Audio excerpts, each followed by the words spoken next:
This week's story comes under the theme for the love of your pets. It's entitled Free Willy. It was a glorious era in aviation when everybody suddenly needed an emotional support animal. And I don't mean just a little Yorkie in a purse. Oh no. People were out here traveling with a full cast from Noah's Ark: cats, dogs, snakes, birds, monkeys, raccoons. Honestly, if somebody had boarded with an emotional support crocodile, I wouldn't even have blinked. I would have just asked if they prefer the aisle or window seat. I was working a flight from Chicago to Fort Lauderdale, last leg of a three-leg day. I was the lead flight attendant, which tells you immediately how junior I was because senior mamas don't do three legs unless rent is due or they lost a bet. The flight was completely packed. We were on the biggest aircraft in the fleet, and boarding already looked like Walmart on a Black Friday. The first emotional support dog boarded with its owner. The flight attendant working up front with me was a huge dog lover, the type that sees a dog and immediately starts baby talking. Oh, who's a good boy? Who's a good boy?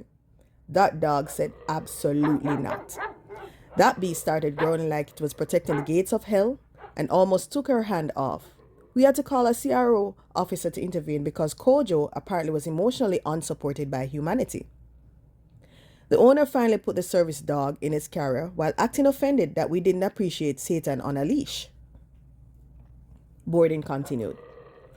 Then an older couple boarded with two service pit bulls. Did I say two? Yes, two. The size of middle school linebackers. One male, one female.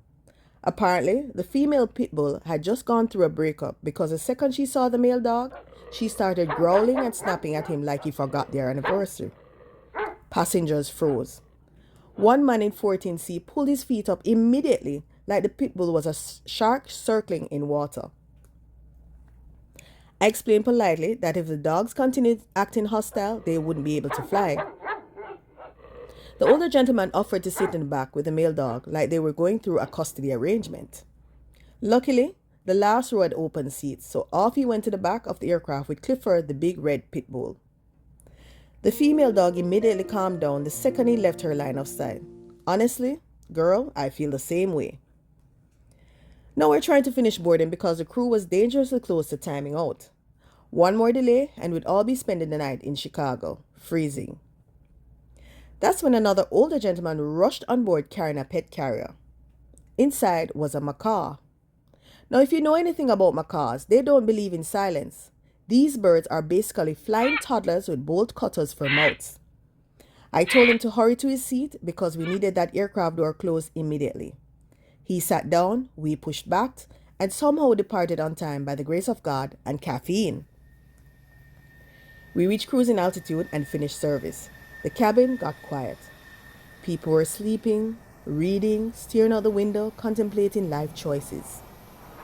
The flight attendant from up front had gone to the back to flirt with the service pit bull. The pilots didn't need a laugh break, so I settled into my jump seat with my horror novel. Peace, silence, calm. Then suddenly, something flew past my face. I looked up and saw the macaw loose in the cabin, flying laps around the aircraft like it paid taxes. And this bird started screaming at the top of his lungs, "Willie! Willie! Willie!" over and over. Instant chaos. Passengers started ducking. One man threw a blanket over his head like we were under attack. A child started screaming like the bird personally threatened his bloodline. Two flight attendants took off running down the aisle trying to catch the macaw, which only made the bird more excited. That thing was zigzagging through the cabin yelling, "Willie! Willie! Willie!" like it had warrants. I was crying laughing watching this unfold. Then I remembered I was lead. Unfortunately, leadership ruins everything. So I walked calmly to Willie's seat. This man was knocked out cold, mouth open, snoring peacefully. One hand still inside the bird carrier, like he and the macaw had fallen asleep holding hands during story time. I shook him awake and informed him his bird was currently terrorizing my cabin. Without even panicking, this man casually put two fingers in his mouth and whistled loudly. That macaw stopped mid-air, like it got recalled by headquarters. The bird immediately flew over, landed on his hand, and stared at us like we were the problem. Willie calmly put the bird back in the carrier. I explained he needed to keep the carrier secured for the rest of the flight.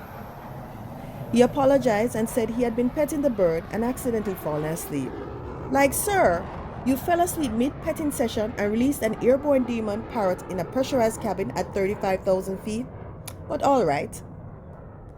The rest of the flight was thankfully uneventful. We landed in Fort Lauderdale and began deplaning. That's when the older woman with the female pit bull informed me she needed a wheelchair. For the dog, I blinked.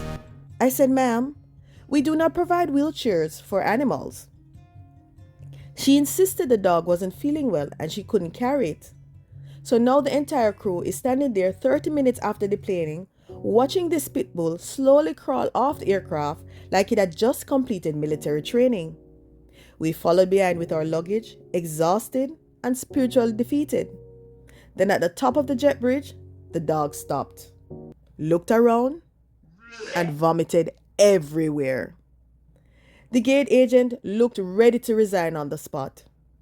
The crew carefully stepped over the biohazard like it was an Olympic hurdle, wished the gate agent good night, and power walked away before anyone could ask us for help. Because at that point, it was no longer our monkey or our circus.